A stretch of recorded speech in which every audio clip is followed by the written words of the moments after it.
Let's face it, buying a house in 2025 seems nearly impossible, and most people shouldn't buy. The average interest rate as of today, August 2025, is 6.54%. Homes are lasting longer on the market, and it's the seller's fault. Sellers, changing the floor yourself and doing a crappy paint job, I might add, isn't saving you money. Buyers are not dumb. They're not going to pay top dollar for a crappy job. Could it be possible that doing the work yourself and overpricing your home is actually hurting you and costing you money every single day? The good news is you can still sell your house for an incredible amount of money. Before I tell you the 6 things that you can do that will automatically get you to sell your house faster, we need to talk about what holdover costs are. So holdover costs are fees that accumulate the longer that your house sits on the market. So the longer your house is for sale, the harder it is to sell. And the less and less it'll sell for. The longer your house is for sale, the less and less it's gonna sell for. You not only have to consider the mortgage payment if it's not already paid off, you also have to consider the utility bills, the taxes, and the insurance. Just imagine, the longer that your house is on the market, the more it's gonna cost you. And not just that, the less and less you're gonna get. For example, if you list at $750,000, and the longer you can't sell the house for, the more and more you need to sell it for to net the same amount. So I'm gonna show a graph right here. So as you can see, each month that passes, the over asking price you need to get in order to net the same amount that you would get if you accept an offer, let's say at $739 within the first month.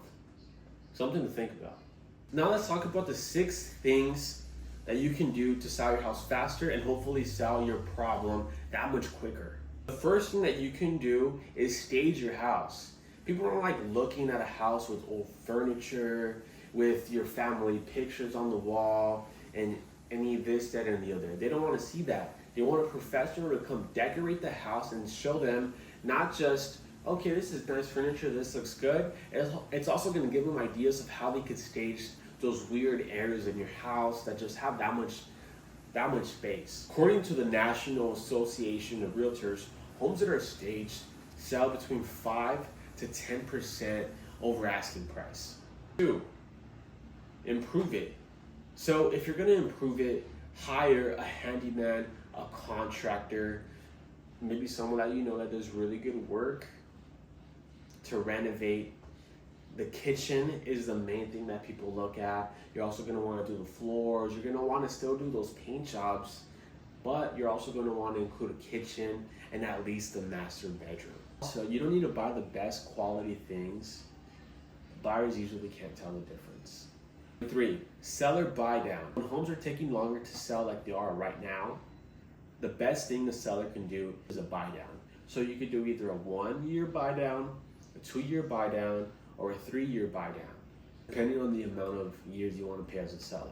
A seller 3-1 buy down the first year, instead of doing the $31,500 as a price reduction, you're gonna save $250. That's not a lot of money over a 30-year span. So for the first year in a 3-1 buy down, it's $1,304.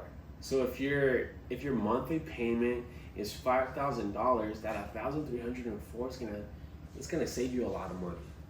On the second year, it's gonna save you $893. On the third year, it's gonna save you $458. It's gonna help you way more than the $250 for the lifetime. And I know what you're thinking. Okay, it's gonna help me for the first 3 years, but after that, I'm gonna have to pay the original payment. Yes and no. So yes, if you never do a refinance, you're always gonna have to pay the same amount. But I recommend you refinance, and hopefully by then, in the 3-year span, the interest rates are lower. So if they're lower, I recommend you refinancing. Number 4, reverse offers. The good news is your agent does this. So what they're gonna do is they're gonna compile a list of people that have seen your house, have seen your house either from an open house or private showings. They're gonna email every single person that's seen the house, if they have an agent, even if they don't, your ideal offer. You can say, okay, we'll sell it for X amount of money, we'll give you X amount for a rate buy down, and these are the days and times I want you to close by, your contingencies, etc. You have 24 hours to respond. This has worked for a lot of agents, especially in this market, so I recommend that's something that you discuss with your agent about. Number 5, rent it. If your house is paid off, incredible, keep it. You can rent it and make a profit, and the good news is your lender is going to use that extra bit of money to help you qualify for the next home. Number 6, take it off the market. If it's not selling for a price that you want to sell and you're comfortable with and you don't need to go anywhere, just wait a year, wait 2 years. I'm sure the market will be a lot better in the future. Just one more thing.